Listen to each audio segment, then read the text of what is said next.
e hoje eu vou participar da playlist contigo. Então, a Karuma é uma personagem minha que surgiu desde quem me dera e veio de uma história de basicamente uma presilha, assim. A minha primeira stylist, ela tinha me dado uma presilha que era inspirada em Donnie Darko e era uma presilha que ela tinha vários straizinhos, assim. Então era meio que um Donnie Darko fofinho e romantizado. E essa presilhinha, ela servia meio que para prender nos meus cintos, assim. E acabou que essa presilha meio que se tornou um amuleto para mim. Ela meio que às vezes caía no chão, ela tinha essa coisa também, às vezes eu perdia ela do nada e encontrava ela aleatoriamente em algum lugar, mas um dia em específico, meio que eu cheguei na casa do meu pai, no estacionamento dele assim, tava para subir o elevador, e eu encontrei essa presilha pendurada na frente do elevador em aquela corrente, naquele negocinho de incêndio assim, ela tava pendurada assim. E tinha muito tempo que eu não via essa presilha.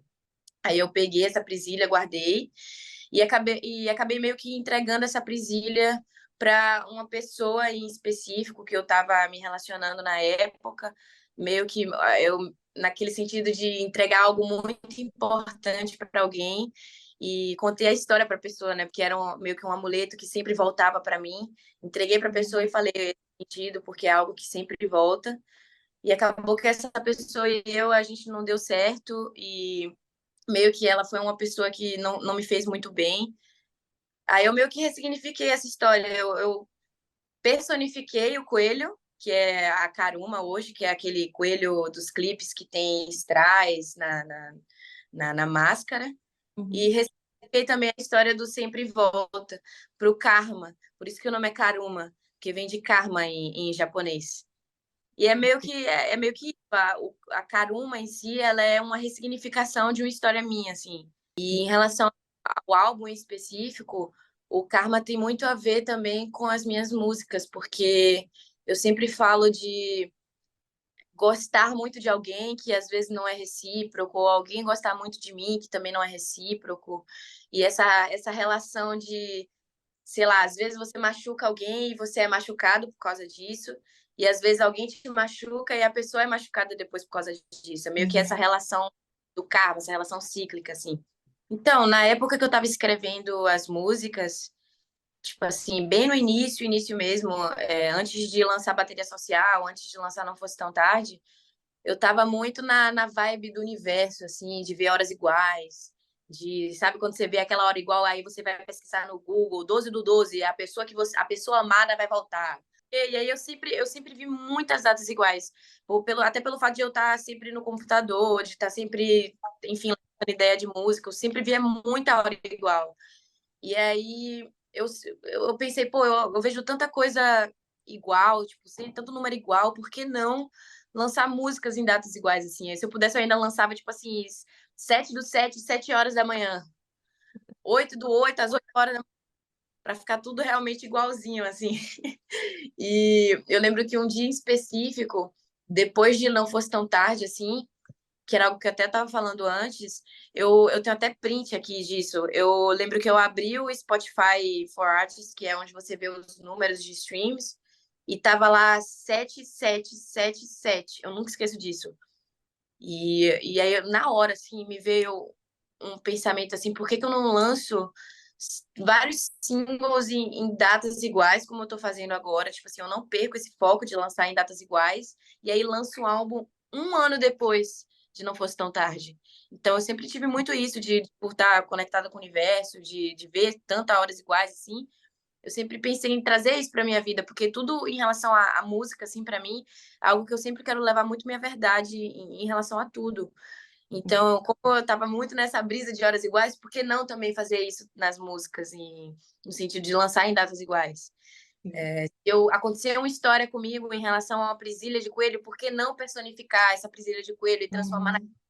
e levar isso para público, assim, sem realmente, tipo, expor minha verdade, assim, em relação a tudo. Então, eu sempre falei muito isso, eu não me importo tanto com o número, eu sempre quero que a minha música chegue nas pessoas que precisam dela, assim, e nas pessoas que principalmente vão se identificar, às vezes que nem se identifica no sentido de, sei lá, aconteceu alguma coisa na minha vida que é muito igual, mas no sentido de ouvir a música e mesmo que não tenha acontecido nada com você em relação a isso, você mesmo assim, você sente isso e você sei lá, você sabe que você pode passar por isso e você sente a dor disso. Então, acho que o meu objetivo, acho não, tenho certeza que o meu objetivo é chegar na maior quantidade de pessoas possíveis que precisam da minha música. E, e também, assim, a melhor coisa que tem, eu falo isso pela experiência do meu show, assim, que eu fiz agora, depois de ter lançado o álbum, é de ter visto que em pouco tempo, porque o álbum lançou 7/7, fiz show dia 8, em pouco tempo as pessoas já aprenderam as músicas, assim, elas estavam cantando, gritando.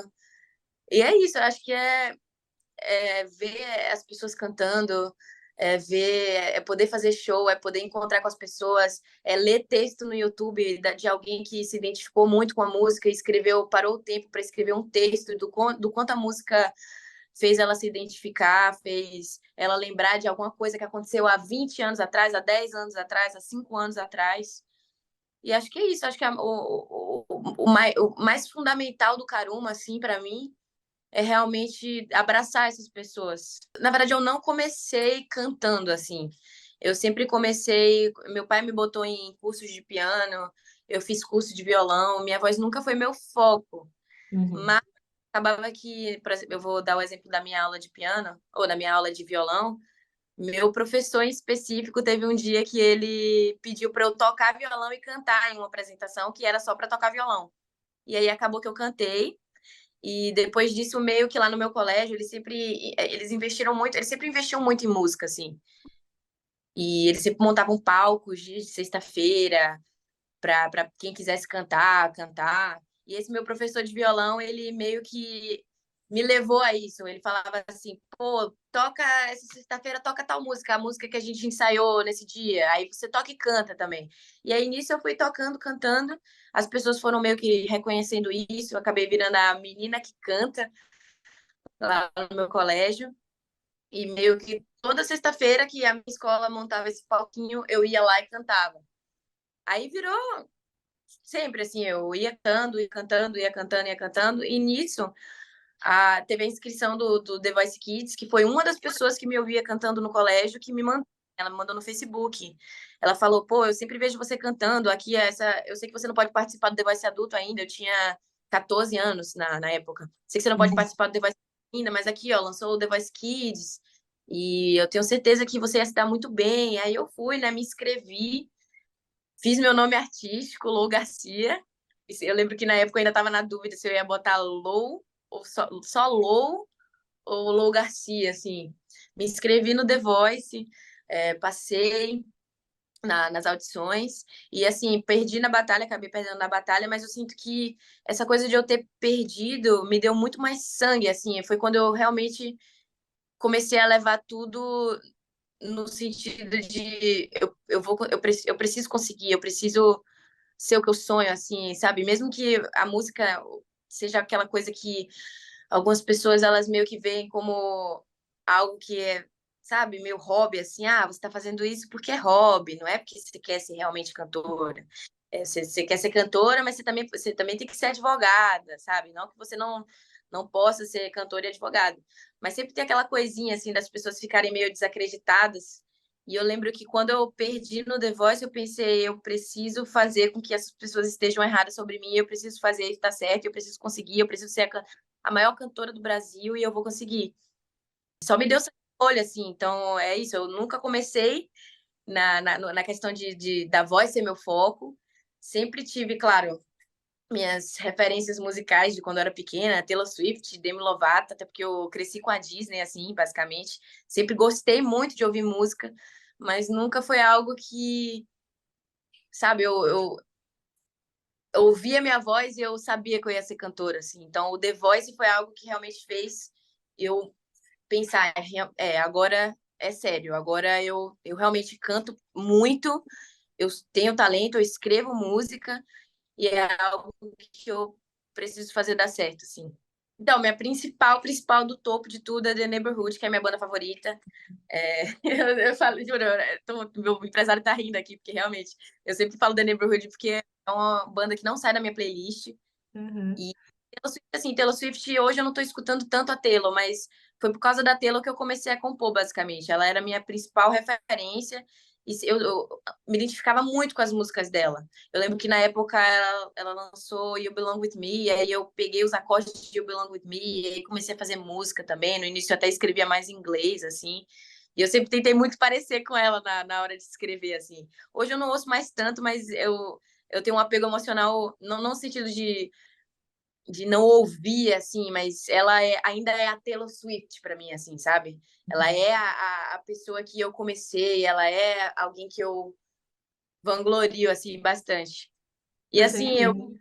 eu cresci com o musical, assim, com High School Musical. Eu cresci na época que a Disney tava, tipo assim, uau, explodindo, assim. Então, tinha No Ritmo, tinha que era aquela das meninas que dançavam, tinha Sunny Entre Estrelas, Feiticeiro de Uhum. Waverly.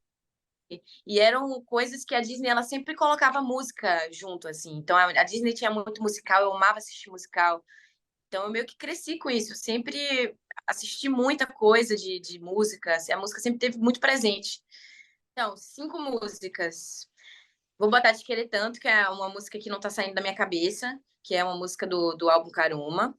Vou colocar Não Fosse Tão Tarde, que é uma música que é minha queridinha também. Muitas pessoas elas gostam muito dessa música. A música tem até várias versões de tudo, assim, reggae, piseiro, de tudo. Não Fosse Tão Tarde. Vou botar Despedida, que é a música mais desabafo que eu tenho no álbum. É uma música que eu amo cantar ao vivo também. É uma música que tem muito sentimento. Vendo Você Se Pôr e O Amor Acabou. Essas duas são músicas que sempre que eu escuto, elas são muito imersivas, assim. Então, vendo Você Se Pôr, me viu uma vibe meio faroeste, assim, uma coisa meio, sei lá, palito no dente, sabe? Aquele chapéuzinho de cowboy, assim. E O Amor Acabou é uma música que mexe muito comigo e, inclusive, foi o bis pedido no meu show, assim. Então, ela tem um lugar muito especial no meu coração. Porque eu achava muito que iam pedir Não Fosse Tão Tarde e pediram Amor Acabou, que era uma música que tinha acabado, tipo, tinha sido lançada um dia antes, assim. Então, meus planos futuros é fazer muito show, ver as pessoas cantando. Foi muito gratificante ver que eu tinha lançado o álbum um dia, assim, antes, e as pessoas no outro dia elas já estavam cantando com corpo e alma, assim. É fazer bastante show, principalmente festival, assim. Festival é algo que eu amo, é algo que eu amo ir, assim, porque é muito diversificado, assim, tipo assim, as pessoas às vezes nem conhecem o seu som, ou nem sabe quem é você, e aí para assistir, porque, sabe, é um show que tá ali no meio. Meus outros planos, assim, eu quero fazer logo outro álbum. Para mim, eu já lançava outro álbum amanhã. Quero. É isso, quero fazer show, quero fazer mais música, quero fazer feat também. E é isso, eu espero que vocês tenham gostado do meu álbum Caruma e todo mundo tenha escutado e se identificado, ou não se identificado, ter de algum jeitinho, sabe, mexido com a alminha, o coraçãozinho de todo mundo. E continue escutando o meu álbum Caruma, ou se você não ouviu ainda, continue ouvindo, ou ouça, enfim, conheça meu álbum, que tá muito lindo, tá muito coração, tá muita alma envolvida no meio, tanto minha quanto a do Gustavo também, Chima, que é meu produtor. Todo mundo botou um pedacinho de si nesse álbum, então tá muito legal e espero que vocês gostem. Minhas redes sociais são, meu Instagram é @lougarcia_, meu TikTok é lougarcia, lougarcia, são todas diferentes.